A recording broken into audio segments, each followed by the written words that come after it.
La sirène avide. Au beau milieu de l'océan, le plus profond, se trouvait un magnifique palais habité par des sirènes. Parmi ces sirènes, il y en avait deux du nom d'Angelina et Monica. Angelina était belle, honnête et dévouée. Monica avait un tempérament avide et envieux. Angelina était aimée et respectée par toutes les sirènes. Monica était jalouse de sa popularité. La reine des sirènes avait offert à Angelina des bijoux fabuleux, des costumes colorés et du maquillage. Lorsque Monica les vit, elle voulut les garder pour elle.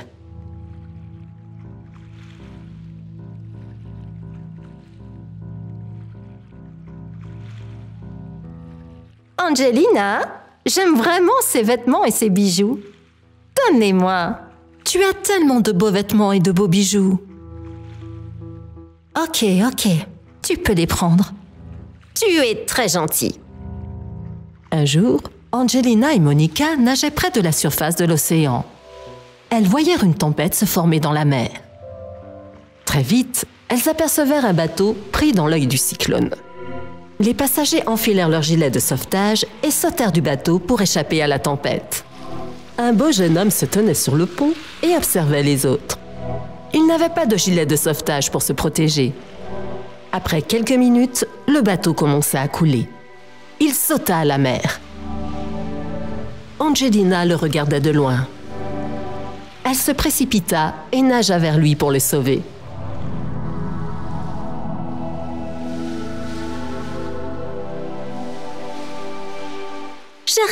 J'arrive! En un clin d'œil, elle parvint à rejoindre le jeune homme. Elle le secourut et le ramena sur le rivage. Elle le réanima et il expira de l'eau. Il reprit connaissance et ouvrit les yeux. Est-ce que ça va?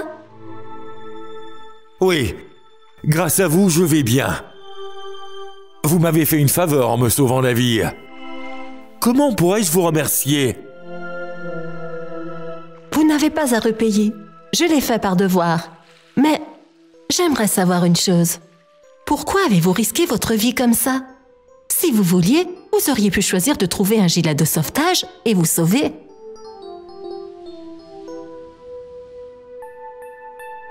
Oui, dites-moi pourquoi vous avez fait ça. Je ne voulais pas mettre la vie de quelqu'un d'autre en danger. Les autres passagers ont des familles qui les attendent. Je suis un orphelin. Il n'y aurait personne pour pleurer sur moi. Après avoir entendu cela, les yeux d'Angelina se mirent à couler. Elle continua à fixer le bel homme. L'homme lui aussi la regardait. Monica commençait à ressentir de la jalousie à leur égard. Imagine que nous ne soyons pas là aujourd'hui pour te sauver. Viens, Angelina, nous devons rentrer. Angelina ne bougea pas. Elle se présenta d'abord au jeune homme, ainsi que Monica.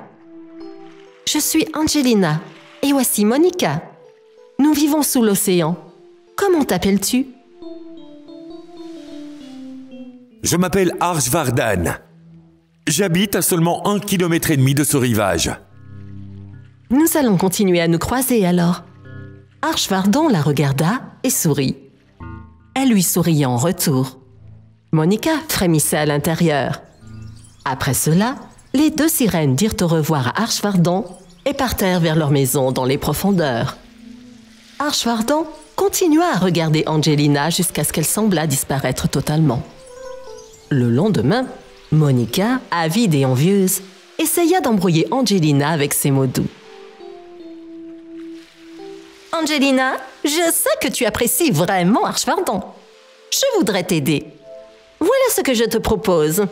J'irai le rencontrer et je l'amènerai à me confier ses vrais sentiments. C'est gentil de ta part. Vas-y et rencontre-le. Monica se dirigea vers le rivage. Arshvardan était assis près du rivage. Ses yeux attendaient avec impatience le retour d'Angelina. Il fut surpris de voir Monica. Arshvardan, comment vas-tu? Je vais bien. Et toi, comment vas-tu? Où est Angelina? J'ai demandé à Angelina de venir avec moi, mais elle a refusé. Pourquoi a-t-elle refusé? Voilà. La vérité est qu'Angelina aime quelqu'un d'autre. Il faudrait mieux que tu la fasses disparaître de ton esprit. Archfardon était déprimé. Il ne répondit pas, mais quelque part, il ne pouvait pas accepter que cela soit vrai. Ne perds pas courage.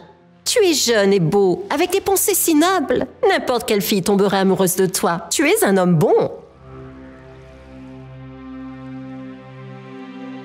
Archfardon avait le cœur brisé. Il se leva et commença à s'éloigner. Les charmes de Monica n'avaient pas fonctionné sur lui. Monica retourna au palais. « Monica, dis-moi vite, as-tu rencontré Archfardon ?»« Oui, je l'ai rencontré. »«